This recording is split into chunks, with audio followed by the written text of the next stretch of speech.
The smell hit me first, diesel fuel and freshly cut applewood. It was 6 in the morning, and they were pouring concrete on my land. 28 luxury condos worth over $4 million, rising on 47 acres I own outright, with a clear title dating back to 1961 when my grandfather bought this place. The HOA president, Darlene Pritchett, white Lexus, community first vanity plates, drove by yesterday and waved like we were neighbors having a friendly disagreement about fence height. But this wasn't polite. She'd forged permits, bulldozed my grandfather's 80-year-old orchard, and started building her retirement empire right on my property. No permission, no offer, just raw entitlement wrapped in a real estate license. Her grand opening party was in 7 days. My demolition crew was already on standby. What would you do if you woke up to concrete trucks on your land? Comment below and tell me where you're watching from. Showy corruption is everywhere. My name's Mitch Kowalski, 52 years old, third-generation owner of this land. I'm a retired civil engineer who moved back to my grandfather's farmhouse 18 months ago, after my wife passed away. Cancer took her after 4 brutal years, and she fought until her last breath. I came back here to figure out what was next. 47 acres of overgrown pasture, pine forest to the north, and the apple orchard Grandpa planted in 1943. The air smelled like pine sap and old memories.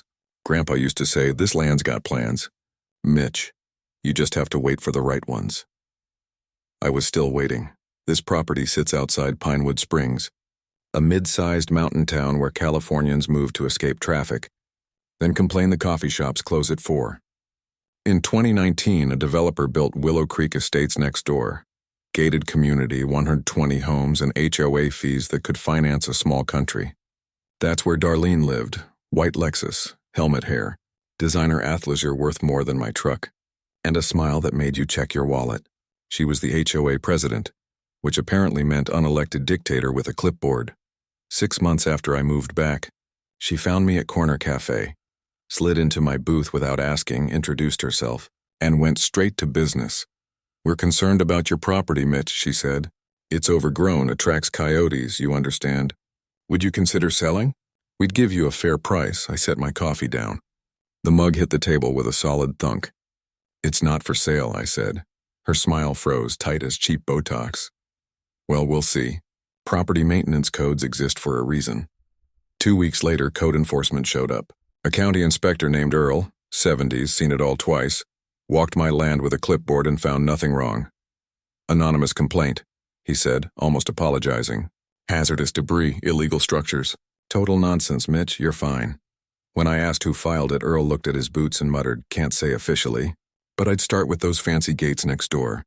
I let it go, figuring Darlene was just flexing small-town power, and small-town people eventually get bored. Then I left for 2 weeks in late March. My wife had wanted her ashes scattered in Yellowstone. She loved how the mountains made her feel small, in a good way. I stood at an overlook, wind stinging my face, and watched her become part of something bigger than both of us. When I got home, my land looked like a crime scene. Survey stakes everywhere, 43 of them.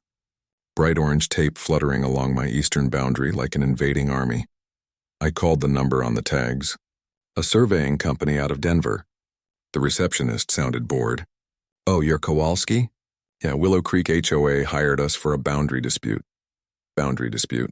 That night I pulled out my deed, sat under Grandpa's old brass lamp, the one that burned so hot you could fry an egg on the shade, and read every word. Property line clear as day. Surveyed in 1961, confirmed in 87, unchanged when I inherited it. No dispute, no confusion. Only the one Darlene was inventing. I called her. She answered with that honey-drip voice. "Oh, Mitch, it's just a formality. Our lawyer found discrepancies in the original plat." "Don't make this difficult. Think of the community." "There are no discrepancies," I said. "This is my land," she paused. The sweetness disappeared. "Well, I suppose that's for the courts to decide." Blessed day. Click, that was 4 months ago. I hired my own surveyor, cost me $3,200. He confirmed what I already knew. My land, my boundary, no dispute. I sent Darlene a certified letter with the survey attached. She never responded. 3 weeks passed in silence, and I thought she'd finally back down. Then I woke up to the smell of diesel and the sound of my grandfather's orchard dying. I walked out there at 6:15 in my bathrobe, coffee mug in hand, thinking I'd lost my mind. 3 bulldozers, 2 concrete trucks, 30 workers in hard hats, moving across my property like they owned it. Morning fog still clung to the ground as they ripped trenches through the pasture where Grandpa once taught me to ride. The smell hit me, torn earth and diesel exhaust thick and violent. The kind of smell that says money doesn't care about your feelings. I watched a dozer push over an apple tree. The roots snapped like gunfire. Something inside my chest went cold and sharp. The foreman ignored my shouting. Either the machines were too loud or he was paid not to hear me. I found the site trailer, climbed the plywood steps still slick with dew, and walked in without knocking. Inside sat Randall Pritchett, Darlene's husband. Real estate developer. Perfect tan. Folding table covered in blueprints. He looked up and smiled like we were old friends. "Mitch, morning coffee?" "You're on my land," I said flatly. He didn't even blink. "Actually, check your facts. The HOA filed an adverse possession claim 2 weeks ago. This land's been in legal limbo since 1998. We're just correcting an old error." My jaw tightened. That's not how adverse possession works. This is criminal trespassing. Randall leaned back, chair creaking. "Then call the cops." "Oh wait, Sheriff Danny Cho? We golf every Thursday." "Good luck with that, buddy." I called anyway. I'm stubborn like that. The dispatcher said a deputy would come when available. Small town code for maybe by Tuesday. 4 hours later, a young deputy showed up. Couldn't have been 30. Nervous, fidgety. I showed him my deed. Randall handed him permits claiming the HOA owned the disputed land. Said construction could continue under a bond posted during litigation. The deputy looked at both documents, then at his boots, and said the words I was dreading. "This is civil, sir. You'll need a lawyer and an injunction." Randall smirked from his trailer doorway, and in that moment I understood the game. Rich people don't break rules. They just rewrite them faster than you can read. They don't break the rules. They just rewrite them faster than you can read, and dare you to keep up. I drove straight to the county records office, my mind spinning through everything I remembered from my engineering days about property law. Adverse possession. The phrase kept echoing in my head. I'd seen it used legitimately once. A rancher claimed an abandoned road after maintaining it for 30 years. But 30 years is the key. The law requires open, continuous, and public use for at least 20 years in this state. Willow Creek Estates was built in 2019, barely 5 years ago. Mathematically impossible. But then I remembered something my old boss once said. "Mitch, in court, the truth is just the opening bid. Filing a bogus claim creates legal fog. It clouds the title, delays enforcement, and while you're scraping money together for lawyers, they keep building. That's the bet, that you'll run out of cash before they run out of concrete." The county clerk, Diane, was the kind of woman who'd seen every scam twice and believed none of them. Reading glasses on a chain, voice like a warning bell. She pulled up Darlene's filing and I watched her expression change mid-sentence. "Honey, this paperwork claims the HOA's been using your land since 2000 for community recreation." Open and notorious, my stomach dropped. The HOA didn't even exist until 2019. Diane nodded slowly. "I know it's faker than a $3 bill, but it's filed. Official until a judge tosses it, and that takes time." She printed 23 pages of lies, stamped, notarized, and perfectly forged. Cost me $7 to buy proof of my own fraud. The fluorescent lights above buzzed like angry bees. The next morning I came back with a homemade stop work order. It wasn't legal, but it looked convincing and I was too angry to care. The construction crew laughed. One guy, missing a front tooth, grinned and said, "Nice try, bud," before hopping back into his excavator. By afternoon, foundation trenches were 6 feet deep, and my grandfather's 80-year-old apple trees were nothing but mulch. In the rubble, I found his old surveying journal, leather cover, pages torn, edges soaked in mud and diesel stains. Inside was his handwriting from 1961, careful notes, black and white photos of the land when it was just prairie and promise. I sat on a dirt pile holding that journal, feeling the same hollow rage I'd felt at my wife's funeral, watching something irreplaceable destroyed by people too greedy to understand its worth. That night, I sat in the dark farmhouse. No lights, just silence. And in that silence, I heard her voice again. From one of her worst chemo days, barely able to whisper, "You're the guy who fixes things everyone says are broken for good. Mitch, don't forget that. That's when I made my decision. This wasn't about stopping construction anymore. This was about burning down Darlene's entire scam and making sure she never did it to anyone else again." My neighbor Hap, a 70-year-old rancher who chewed tobacco like medicine, called that night. "Saw that?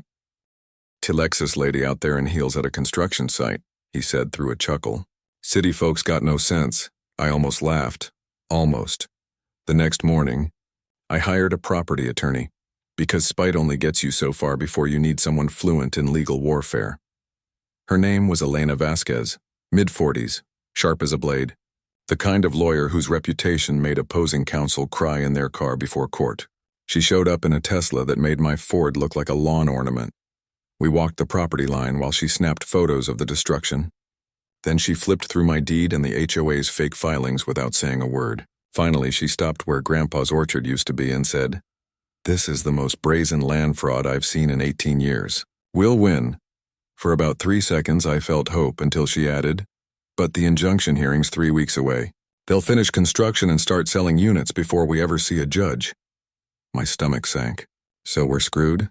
Elena smiled, and it wasn't the comforting kind. "In a traditional courtroom?" "Yes. Lucky for you, I'm not traditional.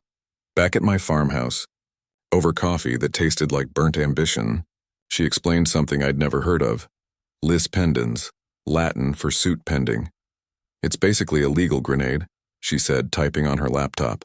"It doesn't stop construction, but it poisons the title so badly no bank will touch it. No buyer will risk it. They can build all the condos they want, but if no one can buy them, what's the point?" She filed the lawsuit and the lis pendens right there at my kitchen table, before her coffee even went cold. It was the first genuinely good news since this nightmare started. I should have known Darlene wouldn't take it quietly. 2 days later, she showed up at my door. I recorded everything on my phone. Lesson learned. She stood there in designer yoga pants, voice dripping with fake concern like cheap perfume. "Mitch, this lawsuit is embarrassing for you. Our development brings jobs, tax revenue, progress. You're blocking all that over sentimentality." I kept the camera steady. "It's my land, Darlene. Clear title since 1961. She sighed like a teacher dealing with a stubborn child. "We have $4.2 million invested. You have a collapsing farmhouse and memories. Who do you think the judge will believe?" Then she handed me an envelope and walked away without waiting for an answer. Inside was a countersuit, $500,000 for tortious interference with contract, claiming my lis pendens, scared off buyers and cost them sales. I sat on my porch, reading legal threats under 90-degree heat, and finally understood the math. This wasn't about being right. This was about who could afford to keep fighting longer. Elena called it a war of attrition when I sent her the latest filing. "They're betting you'll run out of money before they run out of lawyers." "Mitch," she said, voice calm and seasoned, like she'd watched this same playbook 100 times before. But I had something Darlene didn't count on. Time, stubbornness, and a late wife who taught me that quitting is just dying in slow motion. For 4 days straight, I lived at the public library. My home internet crawled like a glacier with arthritis, so I dove into business records and news archives the old-fashioned way. On the 3rd day, I found the pattern. Pritchett Properties LLC had run this scam before. Nevada, Arizona, Texas were 4 projects, all involving boundary disputes that magically resolved in Randall's favor once the original owners went broke. In Nevada, a couple named Mike and Carol Brennan lost their family ranch in 2021. The local paper ran a story titled "Tragic, but Inevitable," like losing your home to fraud was just bad weather. I tracked down Mike's number through the journalist who'd written the piece. When he answered, his voice sounded hollow. I explained who I was and what was happening. Silence. Then I heard him off the line, telling someone, "Carol, it's that man from Colorado." When he came back, he was crying. "Son, don't let them win. They took our ranch, our savings." Carol had a stroke from the stress. "We lost everything because we couldn't afford the appeal. Don't let them do this again." I promised him I wouldn't. Sitting under the harsh library lights, my voice cracked as I said it. I wasn't just going to win. I was going to destroy their scheme so thoroughly they'd never touch real estate again. That night I couldn't sleep. I kept thinking about Mike and Carol, how they'd fought and lost, and how Darlene probably hadn't spared them a single thought. Around 2 a.m., Hap texted me. Old ranchers don't sleep much. Darkness is wasted on dreaming. Then another message. Construction sites lit up. They're working nights now. Greedy fools don't even rest. I texted back 5 words, neither do I. Game on. Darlene struck back on Thursday. I woke up to 17 missed calls and a message from Hap. Check the paper. The Pinewood Springs Gazette, a town rag that usually covers bake sales and high school football, had published a full op-ed by Darlene titled Selfish Landowner Blocks Community Progress. I read it in my kitchen, coffee going cold, jaw locked tighter with each line. She painted me as a bitter recluse hoarding land while families needed homes. She even dragged my wife's death into it, calling it evidence of emotional instability. The kicker, Mr. Kowalski's, nostalgia for the past shouldn't prevent 28 families from having homes. She made it sound like she was building shelters for the homeless instead of $500,000 vacation condos. By noon, the article had gone viral in that small-town way where everyone suddenly thinks they're a legal expert. I made the mistake of reading the comments during lunch. Lost my appetite in minutes. Strangers with dog profile pictures judged my sanity, my land, and my right to exist. One genius suggested eminent domain to take my property for the greater good. Another wrote, maybe if he moved on from his dead wife, he wouldn't be such a jerk. I slammed the laptop shut before my fist did the job. That afternoon at the hardware store, Dale, who'd sold me lumber for 10 years, wouldn't make eye contact. Can't take sides, Mitch, it's business. I paid in cash and left. The next morning, a woman at the coffee shop stopped at my table. Yoga mat, designer clothes, fake smile. You're the one blocking those condos? She asked. My daughter needs affordable housing. I started explaining it was my land, forged documents, fraud. But she walked away mid-sentence, like I'd tried to sell her a timeshare. For the first time since my wife's funeral, I felt truly isolated. Not lonely, I'd learned to live with that, but cut off. Like the town had quietly voted me off the island. That night, Elena called. Write a response, she said. Set the record straight. I did. 800 words, detailed, factual, and backed by documents. Tim, the editor, nervous as a mouse, admitted Randall bought half-page ads every month. He printed 3 sentences that made me sound defensive and paranoid. Elena's advice, stop playing defense. We go on offense and we go public. That's when I remembered something from my engineering days and construction bonds. Every developer has to post insurance to protect buyers if ownership gets contested. It's supposed to be ironclad, but when developers cut corners, it's a ticking bomb. Elena's paralegal Trevor dug into Pritchett's paperwork. 2 days of calls and database searches later, he found the flaw. Title insurance through a shell company with no real assets, bonded through a Cayman account holding maybe 10% of the required funds. Translation: if those condos couldn't sell because the land was stolen, buyers would lose everything. The insurance wouldn't pay and Randall would face personal liability, enough to bankrupt 3 generations of Pritchetts. For the first time in a week, I smiled. Sometimes the best revenge is letting a crook choke on his own shortcuts. I decided to attend the next HOA meeting, public by law, though they never advertise it. Gwen, a retired teacher who'd actually read my list pendants, tipped me off to the time and place, 7 p.m. Community center. I showed up early and sat in the back, watching 40 uneasy homeowners shuffle in, wondering why attendance was suddenly mandatory. Darlene ran the meeting like a preacher at a revival. Power blazer, rehearsed smile, selling reassurance like candy. Our beautiful expansion will increase property values. Mr. Kowalski's frivolous lawsuit will be dismissed soon. Our attorneys guarantee success. I raised my hand during the Q&A. Every head turned toward me like I'd just pulled a fire alarm.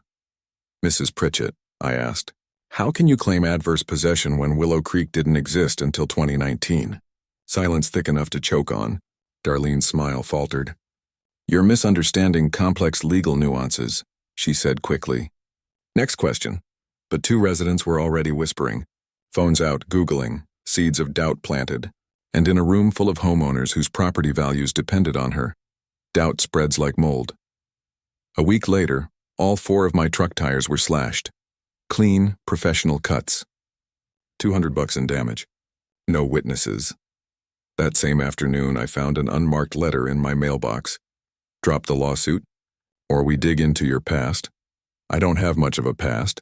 Just 3 speeding tickets and 1 stupid college story involving a shopping cart. But the message was clear. They were cornered, desperate and dangerous.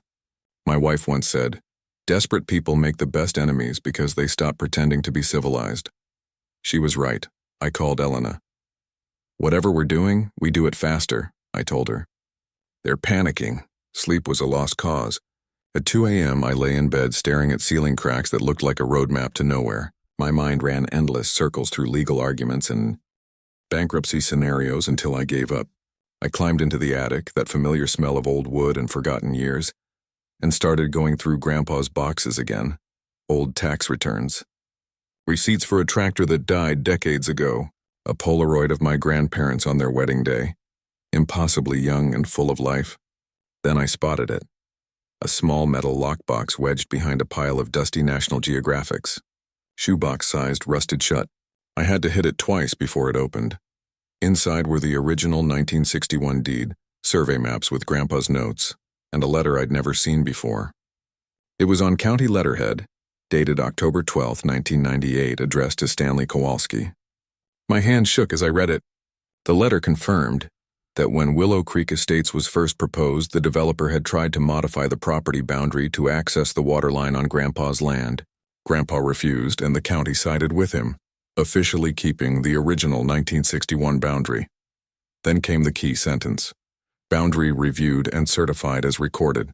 Request for modification denied. Matter resolved. Signed and notarized by the county planning director. Official as death. I sat down on an old trunk surrounded by dust and shadows, realizing what I was holding. This wasn't just evidence, it was a bombshell. Darlene's entire case rested on claiming a 1998 plat error. This letter proved the county had already reviewed and confirmed the boundary that year.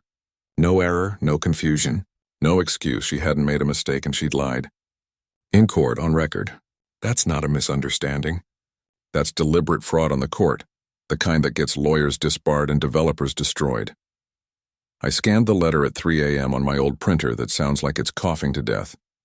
Then emailed it to Elena with the subject line, "Grandpa's insurance policy." She replied in under a minute, "When do we file this?" I called her back. "We don't. Not yet," she paused. "Explain before I drive up there and shake you."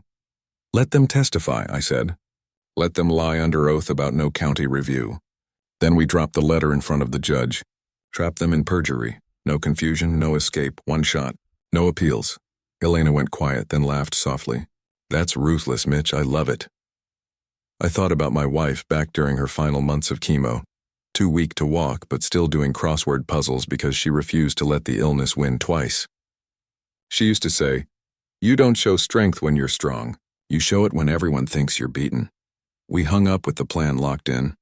By the weekend, construction was already 60% complete. Darlene hosted a flashy pre-sale open house, illegal considering the title was still in dispute. But she was confident the court would side with her. The local news aired a puff piece showing her smiling for the cameras, talking about community progress. I actually smiled back at the screen, because she had no idea the noose was already tightening. 3 days later, Elena drove up with her paralegal, Trevor, a nervous 20-something with more coffee than blood in his veins. We turned my kitchen into a war room. Papers everywhere, laptops open, coffee mugs multiplying like rabbits. Elena's legal pads were covered in arrows and battle plans. The whole place smelled like caffeine and strategy. Hap walked in around noon carrying homemade apple pie. He looked around and said, dead serious, "You planning D-Day or just suing some crooks?" Elena didn't even look up. "Why not both?" she said. "Hope that pie comes with ice cream." We built our counterattack in 4 layers. Elena called it the scorched earth doctrine. If we were taking them down, we'd make sure they couldn't rebuild anywhere else. Layer 1, the courtroom strike. At the hearing, we'd let their lawyer, Sheldon Krause, testify under oath about the 1998 error. Once he committed to the lie, We'd drop Grandpa's letter like a hammer. Fraud on the court. Request dismissal with prejudice. No refiling, no escape. Elena said if the judge sided with us, they'd even have to pay our legal fees. Revenge that pays for itself, she called it. Layer 2, financial suffocation. Trevor found that Randall's construction loan came from a private equity firm, personally guaranteed, due in 90 days, and dependent on condo pre-sales. But with a disputed title, those sales were illegal. Elena filed a motion to freeze every pre-sale dollar in escrow. If granted, Randall would default, the lender would call the debt, and his empire would collapse overnight. Layer 3, media exposure. Jamal Wright had been working quietly, interviewing every victim of Pritchett properties across multiple states, including Mike and Carol from Nevada. His piece was set to air 2 days after the court hearing. If the legal win landed first, the story would explode nationally.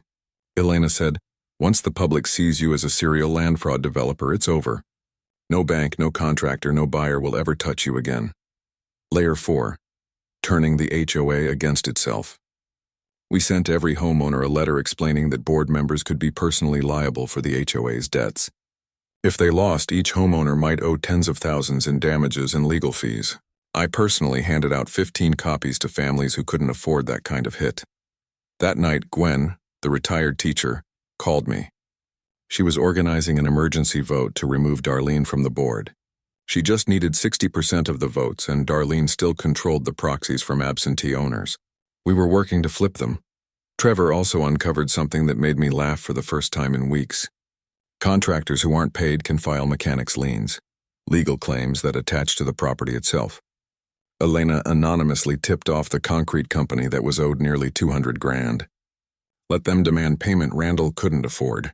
Sometimes justice doesn't need a weapon, just a nudge in the right direction. We also found building permit fraud. Randall had filed under common area improvements to dodge environmental reviews. In reality, he was constructing private condos. Elena quietly alerted county inspectors. Even a short stop work order would cost Randall thousands per day in idle labor and equipment rentals, small cuts that bleed a giant dry. By the time we finished laying out every move, the sun was long gone. The kitchen was covered in papers, coffee stains, and a quiet kind of purpose. The war had officially begun. The kitchen looked like a tornado had torn through a law library.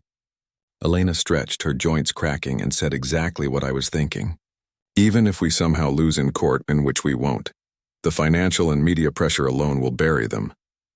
I thought about Mike crying on the phone over his lost ranch, about Grandpa's orchard turned into mulch, about all the people these predators had crushed simply because they could afford meaner lawyers. "I don't just want to destroy them," I said quietly. Elena raised an eyebrow. I smiled for real this time. "I want them erased. A cautionary tale parents tell their kids about what happens when you steal." 10 days before the hearing, my well pump died. I turned on the kitchen sink and got nothing but air coughing through the pipes. The plumber, Rick, came out that afternoon. It took him 40 minutes to find the problem. When he climbed back up from the well, his face told me everything. "Someone poured sand down the casing," he said flatly. "Destroyed the motor, contaminated the system. $8,000 to fix. I can't prove it, but this wasn't an accident." I stood there in the yard doing the math, already knowing who was responsible and that I'd never be able to prove it. 2 days later, Darlene showed up. I started recording the moment I saw her car pull in. Experience teaches you to recognize patterns, and this one wasn't good. No designer tracksuit this time, no fake smile, just a gray blazer and cold, calculating eyes. "Let's cut to the point," she said. $350,000 in cash. You sign a quitclaim deed today and the lawsuit disappears." I kept my phone steady. "That's triple your first offer," I said. "You're panicking." "I'm being generous," she snapped. "My lawyer will bury you in discovery costs. You'll bleed $100,000 before trial, and you'll still lose because judges don't care about dead wives and sentimental orchards." The words hit like a punch, but I didn't blink. "Counteroffer," I said evenly. "Stop construction. Admit the fraud publicly. Pay damages." She laughed, sharp, humorless. "You're insane. We'll do this the hard way, then." She turned back on the porch steps. "Small-town heroes don't beat people like us, Mitch. We have resources you can't imagine." I watched her Lexus disappear down the driveway in a trail of dust and thought how wrong she was. Resources don't win. Desperation and refusal to quit do. The next morning, the smear campaign went into overdrive. Some blogger with a WordPress site and a fragile ego posted that I was under investigation for unpaid property taxes, a complete fabrication. My taxes were paid to the penny, but lies travel fast. The rumor spread across Facebook, and suddenly I was the deadbeat blocking community progress. Even Dale at the hardware store asked carefully, "Everything okay financially, Mitch?" I showed him my receipts right there on my phone, but doubt lingered in his eyes. Lies are like stains. Even when you scrub them out, something always remains. Still, cracks were forming in Darlene's empire.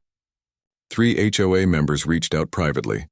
Gwen, a young contractor named Marcus, and Phil, a retired accountant. They'd been digging through county records since the meeting.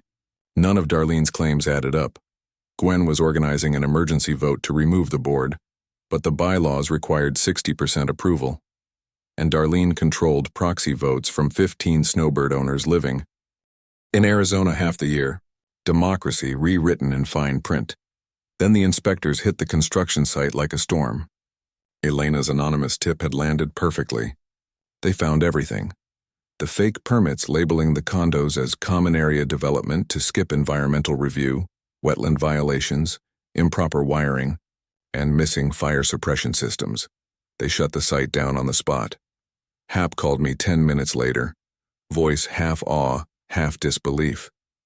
"Randall's down there screaming at the inspectors," he said. Turned purple like a grape in a microwave. They told him he's lucky they're not ordering full demolition. By afternoon, the site was silent. No machinery, no workers, just half-built condos standing like skeletons under a heavy sky. Vindication hung in the air. Darlene's mask finally cracked. She went on Facebook and posted a furious rant accusing vindictive bureaucrats of destroying affordable housing because of one bitter man's refusal to accept progress. She tagged the county, even the governor, calling it all corruption. It backfired instantly. The comments section turned on her like wildfire. People asked why her permits were fake, why she'd claimed to own disputed land, how much she'd planned to profit. Someone even posted her public property records showing a 7-figure payout from condo sales. She deleted the post within an hour, but I'd already saved screenshots. Once a bell rings online, it never unrings. That night, Elena called. "Kraus just filed a motion to delay the hearing 60 days, she said. "He claims he needs more discovery time." My chest tightened. "Can they stall forever?" "Not with what we've got," she replied calmly. "But we need one more move, something they can't counter." I looked at Grandpa's old surveying journal sitting on the kitchen table. "What if we go public before the hearing? Give Jamal the 1998 letter now. Make Darlene defend herself in the media where she can't hide behind lawyers." Elena paused. "That's risky. It shows our hand early." "They already know they're losing," I said. "Let's make them lose publicly." A low laugh slipped through the phone. "You're learning, Mitch. Call Jamal tomorrow." When I hung up, I felt something I hadn't in weeks. Not exactly hope, but momentum. The kind that comes right before you stop defending and start fighting back. The courtroom smelled like old wood polish and nerves. County courthouse, 9 a.m. sharp. Judge Helena Brandt presiding, mid-60s, steel gray hair, known for dismantling unprepared lawyers before lunch. I sat between Elena and Trevor at the plaintiff's table, watching their attorney, Sheldon Kraus, arrange his paperwork like he was posing for a commercial. Randall sat beside him in a suit worth more than my truck, and Darlene looked pale beneath the makeup, her sleepless nights barely hidden. The gallery was half full. Jamal with his notebook, Gwen, 2 HOA members, Hap in clean overalls that still smelled faintly of tobacco, and the building inspector who'd shut down the site. My heart pounded like a drum. Kraus opened smooth and confident. He claimed the boundary dispute was a genuine misunderstanding, decades of confusion, conflicting surveys, innocent errors. The HOA, he said, acted in good faith based on professional evaluations. He presented glossy maps filled with jargon that sounded official, if you didn't know better. He painted me as an obstinate man clinging to nostalgia, blocking progress for selfish reasons. Judge Brandt listened without expression, taking notes, occasionally glancing at me like she was deciding whether I was the victim or the problem. Then Elena stood. Calm, precise, lethal. She began with licensing records, showing that Boundary Pro's surveyor wasn't even certified in our state until 2003. So, she said evenly, he couldn't have reviewed any 1998 plat, because he wasn't legally qualified to. The courtroom murmured. She presented my surveyor's report, from a 30-year veteran, confirming the 1961 boundary with modern GPS accuracy. Then she showed aerial photos proving the line had never changed. Judge Brandt's interest sharpened behind her glasses. Elena asked to call Randall to the stand. Krause objected, said it was irrelevant to an injunction hearing. The judge didn't even look up. Overruled, she said. Proceed. Randall swore in, trying to project confidence, but the tension in his jaw betrayed him. Elena's tone stayed conversational. Mr. Pritchett, you've testified in court documents that the 1998 plat contained a boundary error. How did you discover this? Randall exhaled slowly. Our surveyor found it during expansion due diligence. Elena nodded, pretending to agree. Did you personally review any county records from 1998 about this boundary? A brief hesitation. Just long enough for the trap to set. I saw him sense danger without knowing where it came from. I relied on professional expertise, he said, voice tightening. Elena didn't blink. So you're testifying under oath that, to your knowledge, the county never officially resolved this boundary issue back in 1998? Randall glanced toward Krause, got a small nod. Correct. It was unresolved. Elena walked to our table, picked up a single document. The courtroom seemed to stop breathing. Your Honor, she said evenly, Exhibit G. A letter dated October 12, 1998, from County Planning to Stanley Kowalski, Mr. Kowalski's grandfather. She handed out copies. Krause's face drained of color as he read, his hands trembling. Elena let the silence hang until it hurt. This letter confirms the boundary was officially reviewed in 1998, after a developer requested modification. The county certified it as recorded, denied the modification, and marked the matter resolved. There was no error. There never was. The silence felt like standing at the edge of a cliff. Judge Brandt read the letter twice, her expression turning from granite to diamond. Mr. Pritchett, she said, voice cold as steel, you just testified under oath to facts directly contradicted by a government document from 27 years ago. That's perjury. Randall's mouth opened, but she raised one hand. Counsel, did you review the county archives before filing for adverse possession? Krause looked like he'd swallowed broken glass. Your Honor, we relied on client representations and surveyor analysis. The judge cut him off. So either your client lied or you failed basic due diligence. Darlene suddenly stood, voice cracking. We were told by our surveyor, sit down immediately, the judge snapped. Or I'll have you removed. Darlene sank back into her chair, eyes wide. Judge Brandt reviewed her notes and delivered the words that ended their world. Preliminary injunction granted permanently. All construction ceases immediately. The adverse possession claim is dismissed with prejudice and cannot be refiled. Show cause hearing in 30 days on why the HOA should not pay the plaintiffs legal fees and sanctions for fraud upon the court.